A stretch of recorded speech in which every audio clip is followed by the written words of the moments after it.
Nous sommes en novembre 1941. Un port de pêche sur la côte ouest des îles Shetland. Scalloway. Leif Larsen avait 35 ans. Il avait un visage buriné qui lui donnait un air plus vieux que son âge. Le visage d'un homme ayant passé 2 décennies en mer du Nord avant que la guerre ne le rattrape. Ses mains étaient épaisses et calleuses. La peau de ses articulations s'était fendue sous l'effet du sel et du froid et n'avait jamais complètement guéri. Il se tenait dans l'obscurité sur le quai en bois du port de Scalloway, regardant un côtre de pêche norvégien de 15 mètres tanguer doucement contre les pneus qui servirent de défense. Le bateau s'appelait l'Arthur. Il était vieux, la peinture de la coque s'écaillait. Le moteur diesel de la timonerie avait été construit avant la dernière guerre. Selon tous les critères objectifs, l'Arthur n'aurait pas dû être une arme de guerre. Pourtant, cette nuit-là, comme des dizaines de nuits auparavant et des centaines d'autres qui allaient suivre, l'Arthur s'apprêtait à traverser 350 km de l'étendue d'eau la plus dangereuse de la Terre, en hiver, dans le noir, sans feu de signalisation, sans escorte, sans aucune garantie que les hommes à bord seraient encore en vie le lendemain matin. Dans sa cale se trouvaient des agents du SOE britannique, du matériel radio, des explosifs plastiques, des munitions pour la résistance norvégienne et le genre de cargaison qui signifiait une exécution immédiate si le bateau était arrêté par une patrouille allemande. Larsen s'était porté volontaire. Il s'était porté volontaire pour la première traversée. Il se porterait volontaire pour 52 autres avant la fin de la guerre. En 1945, il allait devenir le marin allié le plus décoré de toute la Seconde Guerre mondiale.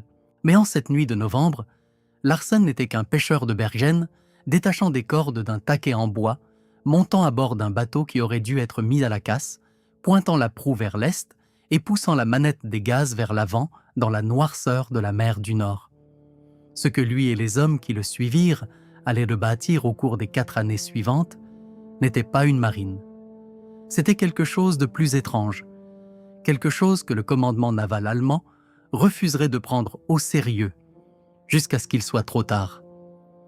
Un service de ferry clandestin, géré par des pêcheurs norvégiens sur des bateaux confisqués et donnés, opérant à partir d'un village de pêcheurs en Écosse, transportant des agents, des armes et des réfugiés de part et d'autre entre la Norvège occupée et la Grande-Bretagne libre, à travers la zone maritime la plus meurtrière du théâtre européen. Les Allemands qualifiaient cette route d'impossible. Le service météorologique britannique la qualifiait de suicidaire. Les équipages norvégiens l'appelaient Shetlands Bussen, le bus des Shetland. Pour comprendre pourquoi cette opération absurde est devenue la colonne vertébrale de la résistance en Norvège occupée, pourquoi elle a terrifié la Kriegsmarine plus que quiconque à Berlin ne voulait l'admettre publiquement, et pourquoi un pêcheur de Bergen, âgé de 35 ans, a terminé la guerre en portant l'ordre du service distingué, la médaille pour bravoure remarquable, la médaille du service distingué et la croix de guerre de Norvège avec 2 épées. Il nous faut revenir en arrière. Il nous faut revenir à un matin de printemps en 1940, lorsqu'un pays en paix depuis 126 ans s'est réveillé pour se retrouver conquis avant l'heure du déjeuner. Et il nous faut comprendre ce que les Allemands n'avaient pas encore appris, qu'une ligne de côte comptant 100 000 fjords ne peut pas être scellée, que des pêcheurs ayant passé leur vie dans ces eaux savent des choses qu'aucun occupant ne peut cartographier, et que certaines routes sur l'océan ne sont pas du tout des routes. Ce sont des choix faits, une vague à la fois, par des hommes qui ont décidé que l'alternative était pire que de mourir. 9 avril 1940, avant l'aube. L'invasion allemande de la Norvège commence simultanément dans 6 villes côtières, Oslo, Kristiansand, Stavanger, Bergen, Trondheim et Narvik, dans le cadre d'une opération portant le nom de code Weserübung. À la tombée de la nuit, 5 des 6 villes sont aux mains des Allemands. Le gouvernement norvégien et la famille royale fuient vers le nord. Le roi Haakon VII refuse de se rendre, refuse de reconnaître le gouvernement fantoche de Vidkun Quisling et finit par être évacué vers la Grande-Bretagne à bord d'un croiseur de la Royal Navy le 7 juin 1940. La campagne sur le terrain dure 62 jours. C'est la résistance active la plus longue qu'un pays d'Europe continentale oppose à l'invasion allemande en 1940. La France dure 46 jours. Les Pays-Bas durent 5 jours. La Belgique dure 18 jours. La Norvège, avec une population de 3 millions d'habitants et une armée régulière de moins de 25 000 hommes, tient bon pendant 2 mois dans la neige et les montagnes avant que les dernières unités régulières ne déposent les armes. Mais la géographie de la Norvège n'est pas la géographie de la France. La France pouvait être conquise parce que la France pouvait être occupée. La Norvège pouvait être conquise, mais la Norvège ne pourrait jamais être totalement scellée. La côte ouest du pays s'étend sur environ 2500 km depuis le Skagerrak jusqu'à la frontière russe. Si l'on mesure chaque fjord, chaque île, chaque bras de mer, la longueur réelle du littoral dépasse les 100 000 km. On y dénombre plus de 240 000 îles et îlots. Il y a des villages de pêcheurs nichés dans des replis de granit, là où la route n'arrive pas, où le seul accès se fait par bateau, où des familles vivent et pêchent depuis 30 générations, et où aucune garnison allemande ne serait jamais assez permanente pour savoir qui y avait sa place et qui ne l'avait pas. C'était le pays que la Wehrmacht devait tenir. Et pour le tenir, les Allemands y ont déversé des troupes d'occupation à une densité qui a fini par atteindre un soldat allemand pour 8 civils norvégiens. En 1944, plus de 350 000 effectifs allemands étaient instationnés en Norvège. Adolf Hitler l'appelait sa forteresse du Nord. Il a retiré des divisions d'autres fronts pour y tenir garnison. Il a construit des batteries côtières, des bases de sous-marins et des aérodromes. Il a fortifié le pays à un coût qui a saigné les réserves stratégiques du Reich pendant toute la guerre. Et ce n'était toujours pas suffisant, car le long de cette côte impossible, dans des villages de pêcheurs d'Ålesund à Tromsø, des hommes qui avaient passé leur vie à naviguer dans les fjords, dans l'obscurité, observaient. Ils mémorisaient les horaires des patrouilles. Ils notaient quels officiers allemands buvaient et lesquels ne buvaient pas.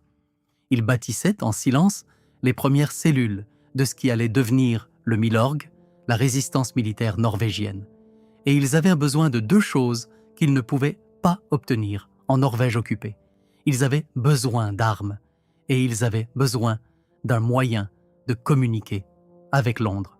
En juin 1940, Winston Churchill, fraîchement installé au poste de Premier ministre, signa la directive créant le Special Operations Executive. Le mandat du SOE, selon la célèbre formule de Churchill, était de mettre le feu à l'Europe. Il s'agissait de mener des sabotages, de soutenir les mouvements de résistance et de mener ce que l'état-major militaire régulier qualifiait de guerre de voyous dans tous les territoires occupés par les Allemands. Pour la Norvège, le SOE créa une section dédiée, baptisée Compagnie indépendante norvégienne 1, connue sous le nom de code de Compagnie Linge, d'après son premier commandant, le capitaine Martin Linge, tué au combat lors du raid de Moløy en décembre 1941. La compagnie Linge recrutait parmi les réfugiés norvégiens qui s'étaient enfuis en Grande-Bretagne. Pêcheurs, marins, étudiants, soldats de l'armée norvégienne dissoute, et les entraînait dans des manoirs réquisitionnés en Écosse aux arts sombres de la guerre clandestine. Opération radio, démolition, élimination silencieuse, utilisation du pistolet mitrailleur Sten et du pistolet Welrod, insertion par parachute. Et pour certains d'entre eux, une spécialité totalement différente. Comment mener un bateau de pêche en bois de 15 mètres à travers 350 km de mer hivernale, dans le noir, sans être vu, et livrer des hommes et du matériel sur une côte truffée de patrouilles allemandes. Le problème était simple à énoncer et presque impossible à résoudre. La résistance norvégienne avait besoin d'une ligne de ravitaillement. La RAF pouvait effectuer des largages par parachute dans les montagnes, et elle le fit. Mais les largages par parachute étaient limités en capacité de charge, dépendant d'une météo clémente et vulnérables aux chasseurs de nuit allemands. Les sous-marins pouvaient transporter des cargaisons plus lourdes, mais la flotte de sous-marins de la Royal Navy était surchargée dans l'Atlantique et en Méditerranée. Les navires de guerre de surface étaient trop visibles.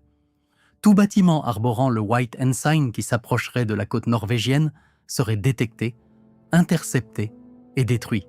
La solution qui émergea à l'automne 1940 n'était pas celle qu'un officier de marine aurait proposée. C'était la solution que les Norvégiens proposèrent eux-mêmes. Des bateaux de pêche norvégiens traversaient déjà la mer du Nord. Ils le faisaient depuis des années. Ils le faisaient à ce moment-là, illégalement, transportant des réfugiés hors de la Norvège, occupés vers les Shetland, en des nombres qui dépassèrent donc finalement les 3300 personnes sur l'ensemble de la guerre. Les bateaux étaient ordinaires, les équipages étaient ordinaires. Le long de la côte norvégienne, un côtre de pêche en mer était le spectacle le plus banal imaginable.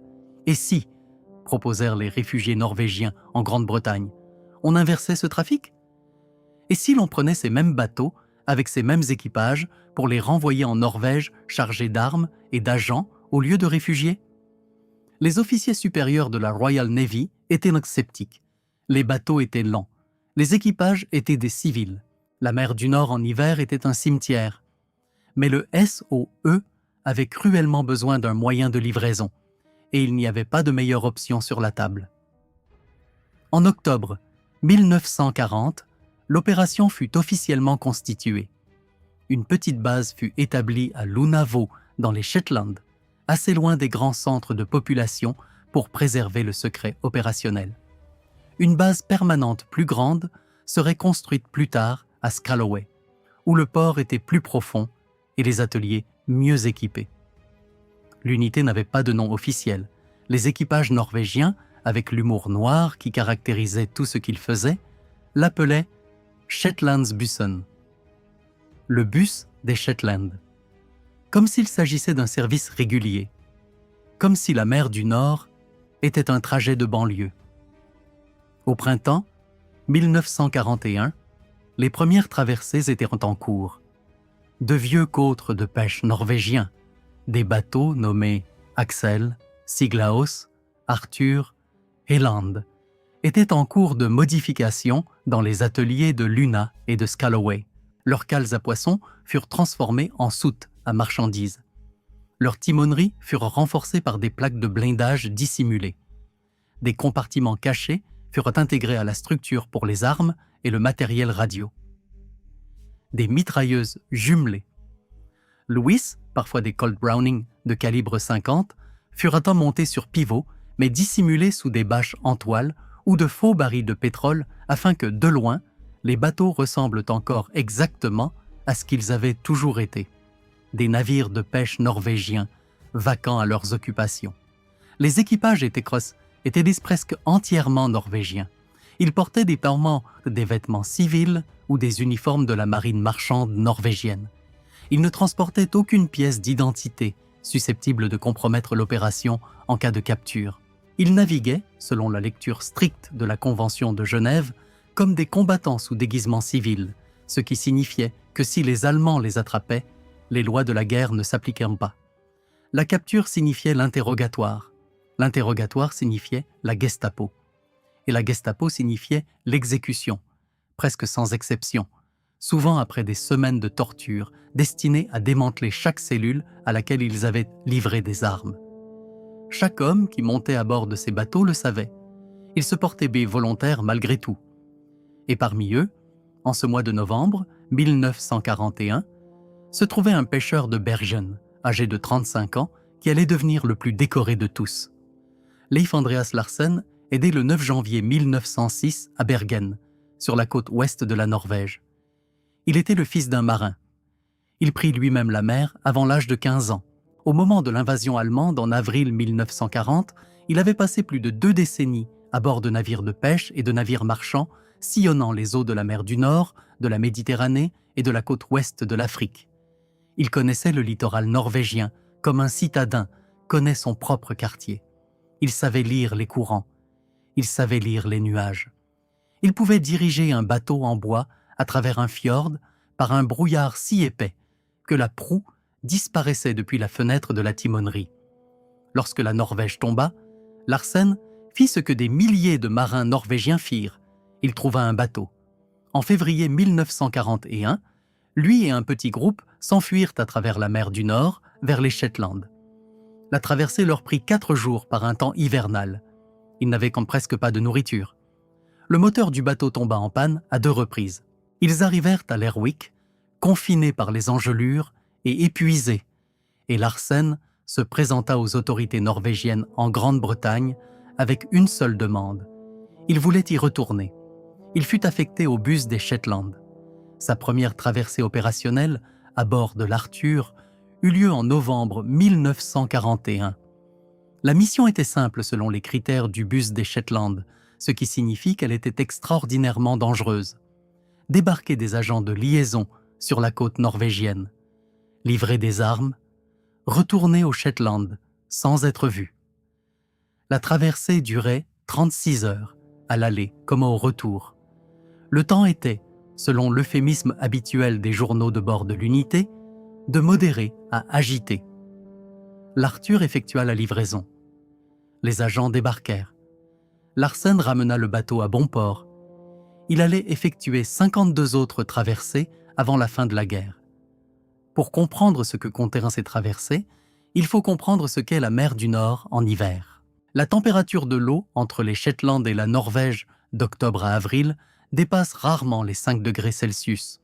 Un homme qui tombe à l'eau dispose, au maximum, de 20 minutes avant que l'hypothermie ne le paralyse. La hauteur des vagues dépasse régulièrement les 6 mètres. Les tempêtes peuvent produire des vagues de plus de 12 mètres de haut. Le vent souffle presque continuellement. Il n'y a aucun abri. Il n'y a aucun port ami. Dès l'instant où les bateaux quittaient les Shetland jusqu'à celui où ils atteignaient la côte norvégienne, ils étaient exposés. Et l'exposition aux éléments était le moindre des problèmes. Le problème majeur résidait dans les patrouilles aériennes et les navires de surface allemands. Dès 1942, la Luftwaffe avait stationné des hydravions Heinkel HE-115 et des avions de patrouille maritime Focke-Wulf 200 Condor sur les aérodromes de la côte norvégienne. Ils effectuaient des reconnaissances quotidiennes au-dessus des voies d'accès. Ils recherchaient précisément le type de petite embarcation que les équipages du bus des Shetland utilisaient. La Kriegsmarine patrouillait avec des chalutiers armés, des dragueurs de mines et, occasionnellement, des vedettes rapides de type e-boat. Les batteries côtières pouvaient pilonner tout ce qui approchait à portée de tir. Les équipages du bus des Shetland disposaient de 3 défenses. La première était la météo. Ils préféraient naviguer dans des conditions qui clouaient les avions allemands au sol et rendaient les patrouilles de surface allemandes exécrables. Cela signifiait qu'ils préféraient naviguer par le pire temps que la mer du Nord pouvait générer. La deuxième était l'obscurité. Ils privilégiaient les longues nuits d'hiver, lorsque le soleil ne se levait que pendant quelques heures et que les bateaux pouvaient approcher la côte norvégienne à la faveur de la nuit. La troisième étaient les bateaux eux-mêmes. De loin, même par une bonne visibilité, un côtre de pêche norvégien ressemblait exactement à ce qu'il était. Il y en avait des milliers le long de la côte. La plupart d'entre eux ne faisaient rien d'illégal. Un pilote allemand qui survolait un bateau de pêche dans les eaux côtières norvégiennes n'avait aucun moyen simple de savoir s'il observait une opération ennemie ou un équipage local exploitant les zones de pêche au hareng. Ces défenses n'étaient même pas absolues. À l'automne 1942, les Allemands avaient commencé à comprendre que quelque chose se tramait.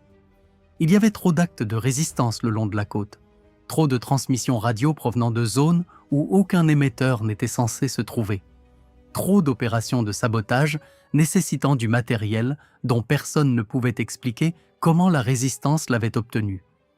L'Abwehr, le renseignement militaire allemand, commença à soupçonner que des bateaux de pêche norvégiens transportaient de la contrebande à travers la mer du Nord. Ils commencèrent à arrêter des navires de pêche au hasard. Ils commencèrent à vérifier les papiers de manière plus rigoureuse. Ils commencèrent à patrouiller les accès de façon plus agressive. L'hiver 1942 à 1943 fut la période où le bus des Shetland faillit disparaître. Au cours de ce seul hiver, parmi la petite flotte de côtres de pêche convertie de l'opération, 10 bateaux furent perdus. 44 hommes furent tués. Les pertes ne provenaient pas d'un unique engagement catastrophique. Elles résultaient d'une usure constante. Un bateau partait pour la Norvège et ne revenait jamais. Un bateau effectuait sa livraison et se faisait intercepter au retour. Un bateau survivait à la traversée et se faisait surprendre au port par une patrouille allemande.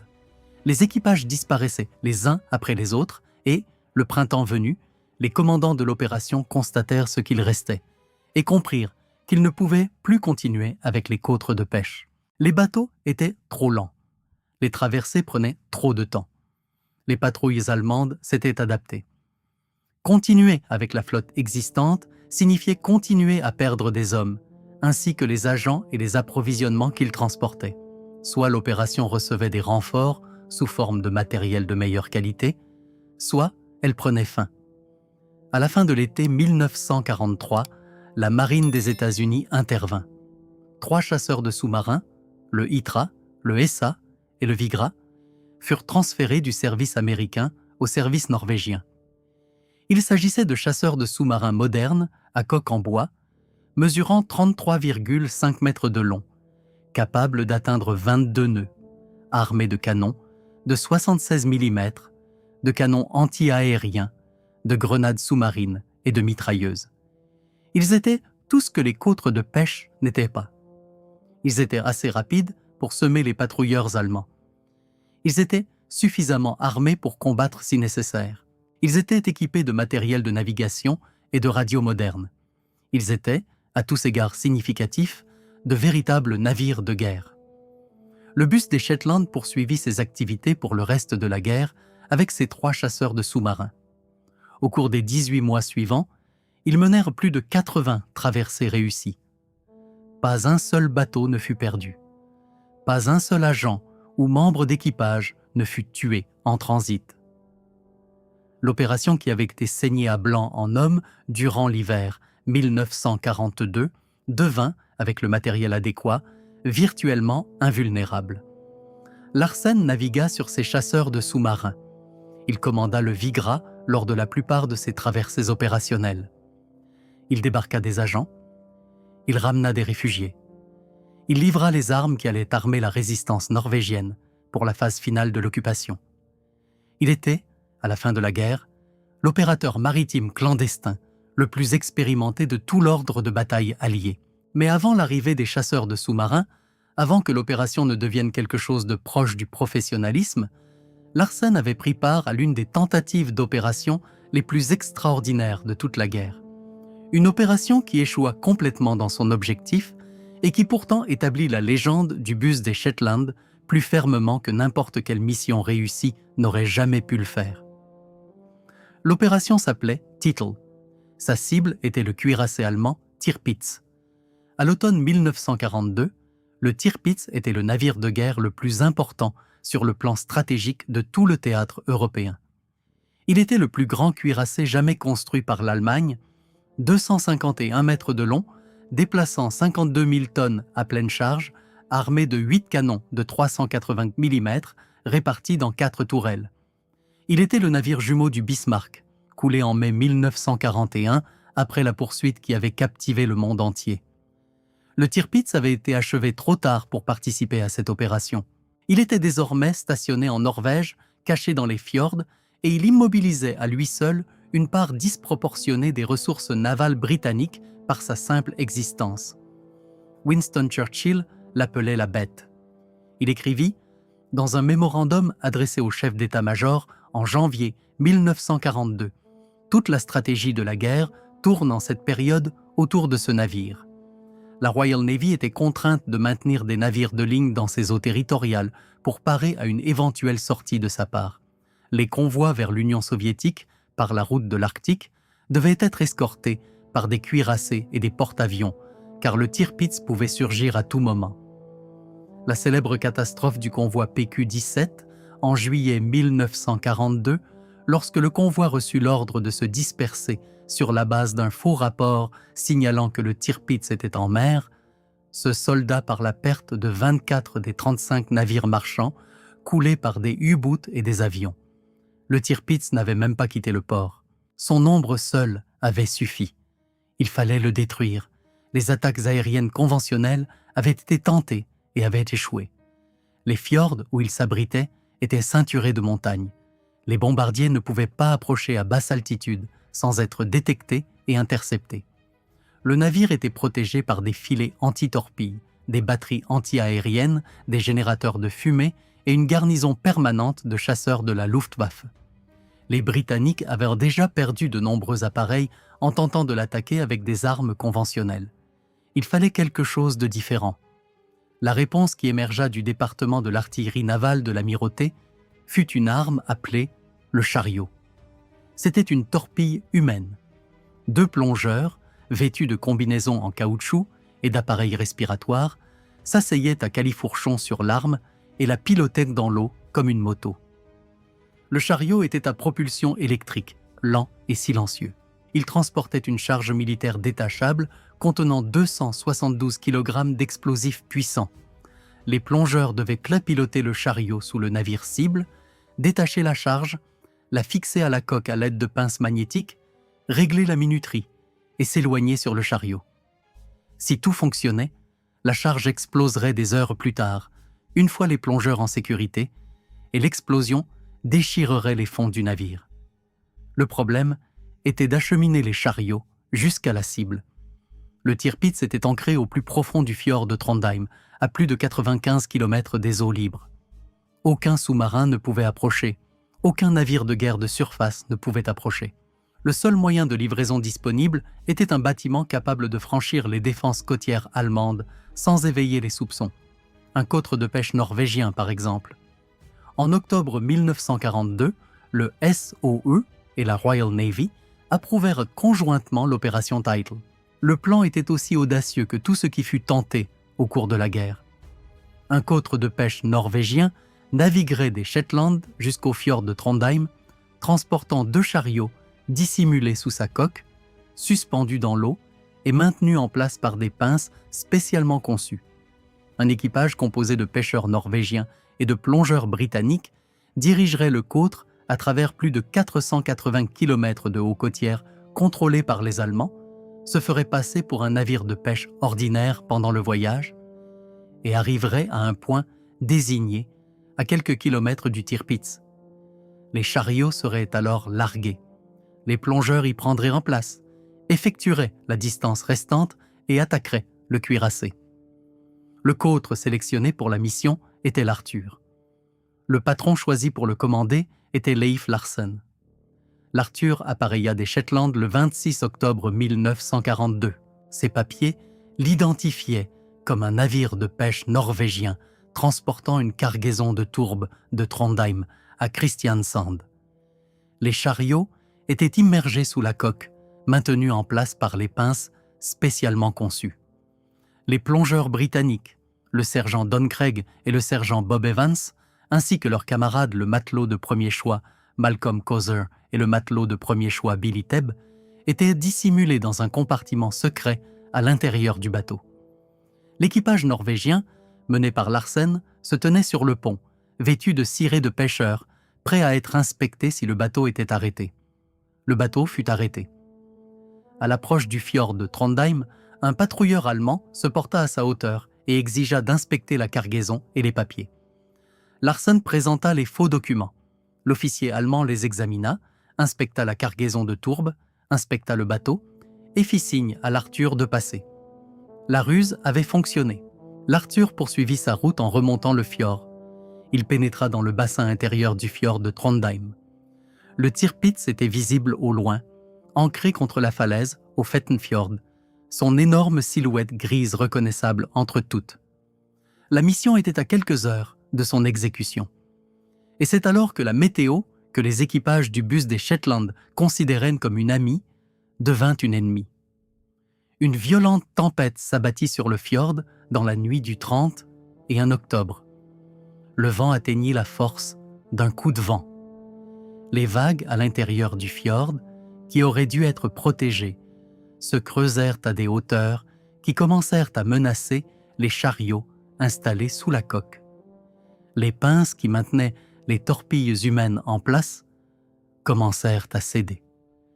Un premier chariot se détacha, puis le second. Les deux armes coulèrent au fond du fjord et furent perdues. À cet instant précis, la mission était terminée. Il n'y avait plus rien pour attaquer le Tirpitz. Il ne restait plus qu'un bateau exposé à quelques heures d'une base navale allemande avec un équipage d'agents norvégiens et de plongeurs britanniques qui ne pouvaient pas se rendre, car ils opéraient sous un déguisement civil et seraient exécutés en vertu de l'ordre sur les commandos qu'Hitler avait édicté en octobre 1942. Larsen prit la décision. Ils allaient s'aborder l'Arthur. Ils se sépareraient en petits groupes. Ils tentèrent de rejoindre à pied, à travers la Norvège occupée, la Suède neutre, située à plus de 160 km à l'est, en franchissant les montagnes en plein hiver. Le bateau fut sabordé. L'équipage se divisa en groupes. Ils commencèrent à marcher. La plupart d'entre eux y parvinrent. Larsen et ses membres d'équipage norvégiens, grâce à leur connaissance du terrain et de la langue, marchèrent pendant plus d'une semaine dans la neige et par des températures glaciales, abrités par des civils norvégiens qui les nourrirent au péril de leur vie et franchirent la frontière suédoise vivants. 3 des plongeurs britanniques réussirent également à passer. Depuis la Suède, ils furent finalement rapatriés en Grande-Bretagne par les canaux diplomatiques. Un homme n'y parvint pas, le matelot de premier choix. Bob Evans fut blessé lors d'un échange de tirs avec une patrouille allemande près de la frontière suédoise. Il fut capturé. En vertu de l'ordre sur les commandos, il aurait dû être remis à la SS et fusillé sans jugement. Au lieu de cela, il fut interrogé par le renseignement de la Kriegsmarine et son exécution fut confiée à un peloton d'exécution de la Wehrmacht le 19 janvier 1943. Après la guerre, les officiers allemands responsables de sa mort furent jugés et reconnus coupables de crimes de guerre. Le Tirpitz survécut à l'opération Title. Il allait survivre à de multiples attaques ultérieures avant d'être finalement coulé le 12 novembre 1944 par des bombardiers Lancaster de la RAF, utilisant des bombes Tallboy de 5400 kg sur son lieu de mouillage à Tromsø.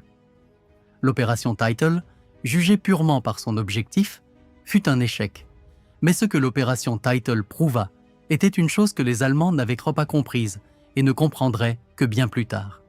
Un côtre de pêche norvégien, avec le bon équipage, pouvait pénétrer dans le fjord le plus profond de la Norvège occupée, passer à quelques kilomètres du navire de guerre le plus lourdement défendu de la marine allemande et rester indétecté suffisamment longtemps pour lancer une attaque. La géographie que le Reich croyait protectrice pour sa forteresse du Nord était, entre de bonnes mains, une porte d'entrée. Les fjords qui auraient dû constituer un périmètre défensif étaient un réseau de voies d'approche que n'importe quel pêcheur norvégien pouvait parcourir les yeux fermés.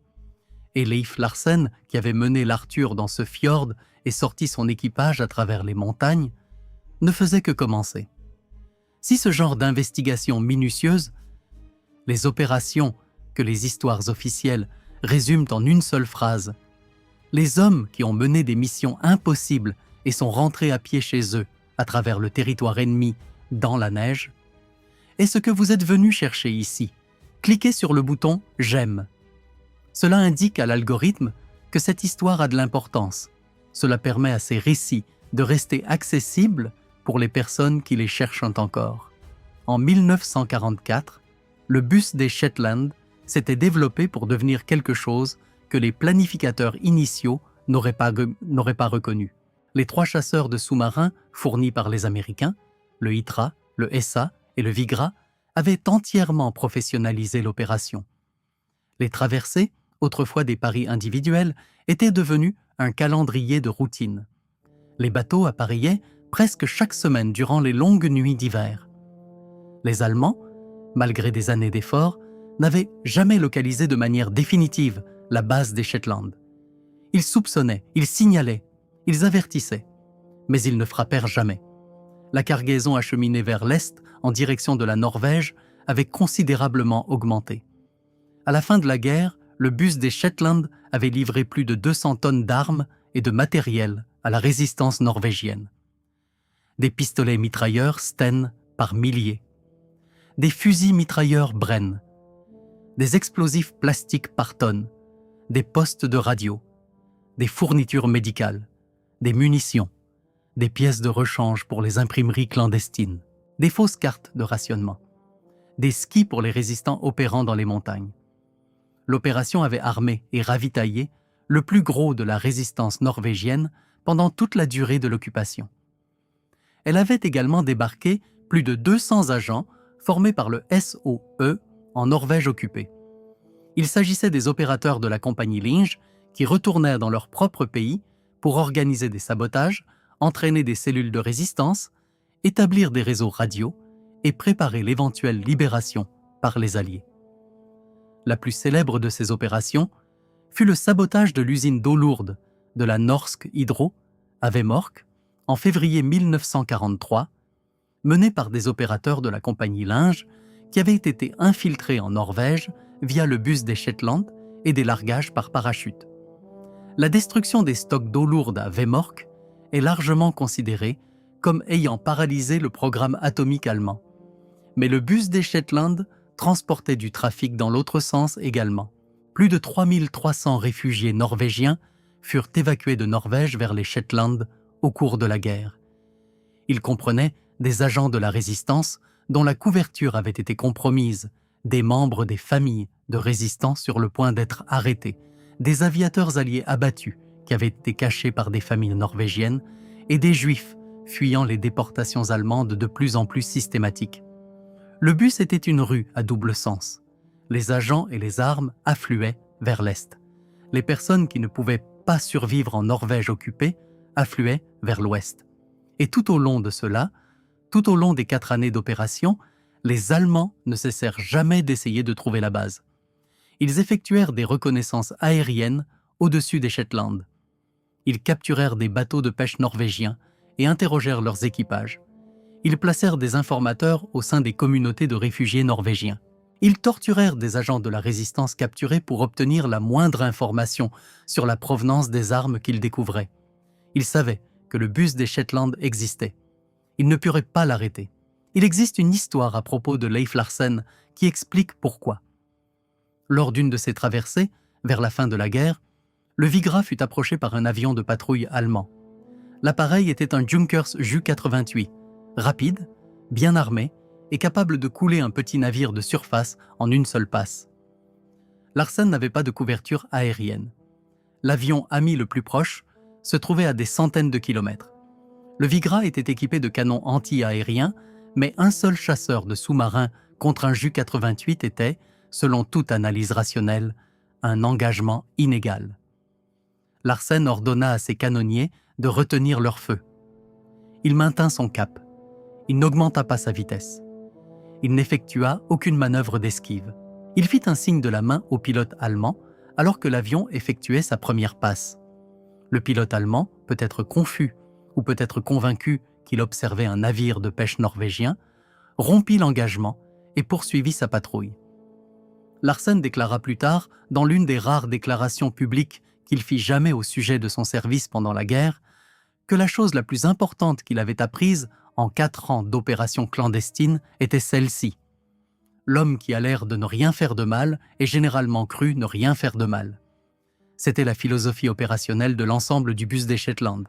Les bateaux ressemblaient à des bateaux de pêche parce qu'ils avaient été des bateaux de pêche. Les équipages ressemblaient à des pêcheurs parce qu'ils avaient été des pêcheurs. La cargaison était cachée parce qu'une cargaison cachée, par définition, ne peut pas être vue. Et les hommes qui dirigeaient l'opération avaient repassé leur vie entière à développer les petits gestes inconscients des marins norvégiens. Des gestes qu'aucun officier du renseignement allemand ne pouvait imiter et qu'aucun pilote allemand ne pouvait distinguer de la réalité à une distance de 150 mètres. Les Allemands cherchaient des espions, ils cherchèrent des commandos, ils cherchaient des agents navals déguisés. Ce qu'ils regardaient, en réalité, chaque fois qu'ils volaient au-dessus de la côte norvégienne, c'était exactement les personnes qu'ils s'attendaient à voir. Des pêcheurs, faisant un travail de pêcheurs.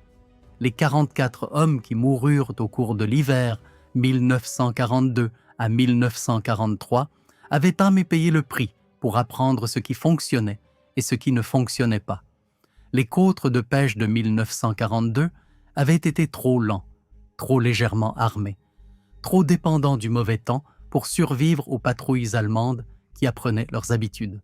Les chasseurs de sous-marins de 1944 étaient de véritables navires de guerre professionnels exploités par des équipages professionnels. La transition de la première phase à la seconde avait coûté des vies. Les leçons avaient été apprises lors des enterrements. Au printemps 1945, le bus des Shetland fonctionnait avec une confiance qui aurait semblé inimaginable durant le sombre hiver de 1942. Les équipages étaient redevenus si expérimentés qu'ils pouvaient les mener des débarquements sur la côte norvégienne dans des conditions qui auraient cloué au sol toute opération navale conventionnelle. Ils connaissaient les horaires des patrouilles allemandes, ils savaient quels ports norvégiens disposaient de contacts fiables et lesquels avaient été infiltrés par des collaborateurs. Ils savaient dans quels fjords on pouvait entrer en toute sécurité par temps de brouillard et lesquels devaient être évités par temps clair. Ils dirigeaient, à tous égards, l'opération maritime clandestine prolongée la plus réussie de toute la guerre. Et le 8 mai 1945, lorsque l'Allemagne capitula, l'opération prit simplement fin. Les bateaux rentrèrent au port. Les équipages se dispersèrent. Les agents norvégiens retournèrent dans leur propre pays, qui était à nouveau libre. Le personnel britannique retourna en Grande-Bretagne. La base de Scalloway fut fermée. En l'espace d'1 an, presque aucune trace physique de l'opération ne subsistait aux Shetland. Les bateaux qui avaient survécu à la guerre furent restitués au service civil ou mis à la ferraille. Les hommes qui les avaient pilotés retournèrent à la pêche ou à la marine marchande ou à la vie qui les attendait avant que la guerre ne commence. Leif Larsen retourna à Bergen. Leif Andreas Larsen termina la guerre avec une collection de décorations qu'aucun autre marin allié n'égala. De la part de la Grande-Bretagne, il reçut l'ordre du service distingué, la médaille pour bravoure remarquable, la médaille du service distingué et une barrette pour cette dernière. De la part de son propre pays, il reçut la Croix de guerre de Norvège avec 2 épées, la plus haute décoration militaire décernée par la Norvège, attribuée pour une bravoure exceptionnelle au combat, ainsi que la médaille de Saint-Olaf avec branche de chêne, la médaille de la guerre et la médaille de la défense. Il était, par le seul décompte des décorations, le combattant naval allié le plus décoré de la Seconde Guerre mondiale. Il ne s'en vanta jamais beaucoup. Il revint à Bergen et reprit son travail de marin. Il commanda des navires marchands. Il fonda une famille. Il était, au dire de tous ceux qui l'ont connu, un homme calme et modeste, qui n'avait aucun intérêt pour l'attention publique que ses états de service en temps de guerre auraient pu susciter. Lorsque des journalistes venaient l'interroger sur le bus des Shetland, il leur racontait ce qui s'était passé de manière factuelle. Lorsque les gouvernements norvégiens et britanniques l'invitaient à des commémorations, il y assistait. Lorsqu'on lui demandait de prononcer des discours, il le faisait brièvement et sans théâtralisme. Il mourut le 12 octobre 1990 à Bergen, à l'âge de 84 ans. Il fut enterré avec les pleins honneurs militaires. Sa tombe se trouve au cimetière de Solheim, signalée par une pierre simple. Le bus des Shetland lui-même est devenu, au cours des décennies qui ont suivi la guerre, l'une des opérations clandestines du théâtre européen ayant fait l'objet des commémorations les plus approfondies. Il existe un monument permanent à Scalloway, construit en pierre norvégienne, qui dresse la liste des noms des 44 hommes morts au cours de l'opération. Il y a un musée sur ce même site. Il y a un monument commémoratif à Bergen. Les écoliers norvégiens et britanniques apprennent cette histoire dans le cadre de leur programme d'histoire nationale. Plusieurs livres ont été écrits, y compris le récit fondateur de David Haworth, qui servit en tant qu'officier britannique à la base des Shetland et écrivit The Shetland Bus en 1951 à partir de son expérience directe. Mais le véritable héritage ne réside pas dans les monuments commémoratifs. Le véritable héritage est ce que l'opération a prouvé. Elle a prouvé qu'un littoral ne peut pas être scellé face à un ennemi déterminé qui connaît ce littoral mieux que ses occupants.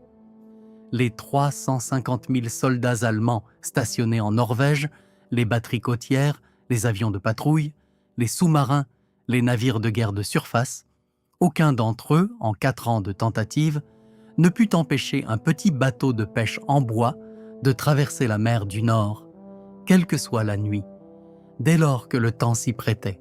La forteresse du nord du Reich n'était une forteresse que dans la mesure où les Allemands le croyaient. Les pêcheurs qui avaient grandi dans ces eaux ne l'ont pas cru une seule seconde. Elle a prouvé que les bonnes personnes, dotées des bonnes connaissances locales et faisant ce qu'elles avaient toujours fait, constituaient un atout clandestin plus efficace que n'importe quel nombre d'agents entraînés parachutés de l'extérieur. Les agents de la compagnie Linge qui ont survécu à leur mission en Norvège ont survécu en immense majorité parce qu'ils avaient été norvégiens avant d'être des agents. Ils parlèrent la langue sans accent, ils connaissaient les coutumes, ils avaient de la famille dans le pays pour les abriter. Les équipages du bus des Shetland étaient identiques, ils ne prétendaient pas être des pêcheurs norvégiens. Ils étaient des pêcheurs norvégiens, faisant exactement ce qu'ils faisaient depuis 2 décennies, à une différence près. La cargaison, l'APMA, elle a prouvé que le renseignement militaire allemand, malgré toute sa sophistication, souffrait d'une faiblesse catégorielle. L'Abwehr était excellente en matière de contre-espionnage face à des agents de renseignement entraînés. Elle était beaucoup moins efficace face à des civils ordinaires accomplissant des choses extraordinaires sous leurs propres vêtements ordinaires. Les Allemands cherchaient des espions. Les équipages du bus des Shetland n'étaient pas des espions. C'étaient des marins qui livraient également des armes et qui se trouvaient par hasard en guerre. Cette catégorie ne figurait pas dans le manuel allemand. Et elle a prouvé une chose de plus, celle qui a peut-être le plus compté dans le grand bilan stratégique de la guerre. Elle a prouvé que les populations occupées, pour peu qu'on leur donne un lien même ténu avec le monde extérieur, ne resteront pas passives. Le bus des Shetland a armé et ravitaillé la résistance norvégienne pendant toute la durée de l'occupation. Sans lui, la résistance aurait été plus restreinte, moins armée, moins efficace. Les opérations de sabotage qui ont paralysé le programme d'eau lourde allemand, qui ont perturbé la production industrielle allemande en Norvège, qui ont immobilisé des centaines de milliers de soldats allemands dans des tâches de garnison. Tout cela exigeait cette ligne de ravitaillement qui traversait la mer du Nord à bord de vieux bateaux en bois. Les 44 hommes qui moururent au cours de l'hiver 1942 payèrent cette ligne de ravitaillement de leur vie. Les plus de 200 membres d'équipage qui survécurent la payèrent par 4 années de traversée qui auraient dû tous les tuer. Les civils norvégiens qui abritèrent les agents de la compagnie Linge, qui nourrirent les résistants, qui cachèrent les radios dans leurs granges et les armes dans leurs cabanes de pêche, la payèrent au risque constant d'être exécutés en cas de découverte. Les 366 Norvégiens qui moururent aux mains de l'occupant allemand comme conséquence directe de leur travail de résistance, payèrent le prix le plus élevé de tous. Et le coût pour le Reich, le coût que les planificateurs stratégiques de la Wehrmacht ne calculèrent jamais tout à fait correctement, fut énorme. Les 350 000 soldats en Norvège étaient 350 000 soldats qui ne se battaient pas sur le front de l'Est. Les batteries côtières étaient des canons et des équipages qui n'étaient pas déployés ailleurs. Les avions de patrouille étaient des escadrilles qui ne défendaient pas les villes allemandes contre les bombardiers de la RAF. La fortification de la forteresse du Nord engloutit du béton, de l'acier, de la main-d'œuvre et une attention opérationnelle que l'Allemagne n'avait pas les moyens de gaspiller. C'était là le génie stratégique de la résistance. Elle n'avait pas à vaincre l'armée allemande sur le champ de bataille. Elle avait seulement à rendre l'occupation suffisamment coûteuse pour que le Reich ne puisse pas se permettre de défendre ses autres fronts de manière adéquate. Chaque soldat allemand gardant une route côtière norvégienne était un soldat qui ne pouvait pas être envoyé à Stalingrad. Chaque pilote de la Luftwaffe patrouillant à la recherche de bateaux de pêche au large des côtes norvégiennes était un pilote qui ne pouvait pas intercepter les bombardiers au-dessus de Berlin. Le bus des Shetland était la connexion qui rendait cette stratégie possible. C'était le lien qui permettait à la résistance norvégienne d'exister à l'échelle qui était la sienne. Sans armes, la résistance n'aurait été que quelques cellules de civils désarmés. Avec des armes, elle est devenue un atout stratégique qui a immobilisé des divisions entières. 44 hommes sont morts en traversant la mer du Nord pour rendre cela possible. Ils ont été ensevelis en mer, pour la plupart. Leurs noms sont gravés sur le monument commémoratif de Scalloway. Ils étaient des pêcheurs, ils étaient des marins, ils étaient des hommes ordinaires, issus de villages côtiers d'un petit pays, à qui l'on avait demandé de faire quelque chose d'impossible, et qui ont dit oui, et qui ont continué à dire oui, traversée après traversée, jusqu'à ce que le nombre de morts parmi eux soit tel que l'opération doive être réorganisée pour continuer. Leif Larsen, qui a survécu à 52 traversées, qui a mené l'Arthur dans le fjord de Trondheim, qui a guidé son équipage à travers les montagnes jusqu'en Suède dans la neige, qui a commandé le Vigra dans la phase finale de la guerre, qui a accumulé plus de décorations que tout autre marin allié, il a survécu à tout cela. Il est rentré chez lui. Il est reparti en mer. Il est mort dans son propre lit à l'âge de 84 ans. Il avait amplement mérité chacune de ces années de tranquillité. Le bus des Shetland a fonctionné pendant 1545 nuits entre octobre 1940 et mai 1945. Il a livré les armes, les agents et les fournitures qui ont armé tout un mouvement de résistance. Il a évacué plus de 3300 réfugiés d'un pays qui avait été envahi en un matin. Il a coûté la vie à 44 hommes. Il a immobilisé des centaines de milliers de soldats allemands qui ne pouvaient être envoyés nulle part ailleurs. Ce fut, à tous égards, l'opération maritime clandestine prolongée la plus réussie de la Seconde Guerre mondiale. Et elle était dirigée par des pêcheurs. Si vous avez une histoire familiale liée à la résistance norvégienne, au bus des Shetland, à la compagnie Linge ou aux opérations plus larges du SOE en Scandinavie, quel village, quel bateau, quelle mission, je serai honoré de la lire dans les commentaires. Les histoires officielles préservent les opérations. Les familles préservent les hommes. Les deux ont leur place dans les annales. Cliquez sur le bouton « J'aime » si ce genre d'investigation correspond à ce que vous êtes venu chercher ici. Abonnez-vous si vous voulez le prochain chapitre de ces archives, parce que la guerre aérienne au-dessus de l'Allemagne a fait les gros titres et les convois de l'Atlantique ont eu droit au film, mais dans les eaux sombres entre les Shetland et la Norvège, par des nuits où le vent était bon et la lune absente, une flotte de vieux bateaux en bois menait sa propre guerre. Et les hommes qui la dirigeaient méritent qu'on se souvienne d'eux, non pas comme des légendes, non pas comme des symboles, mais pour ce qu'ils étaient, des marins, faisant un travail de marin, avec la cargaison qui a gagné une guerre. Si vous êtes passionné par la Seconde Guerre mondiale, l'histoire nordique et les récits de guerre méconnus, n'oubliez pas de vous abonner et de partager vos impressions ci-dessous.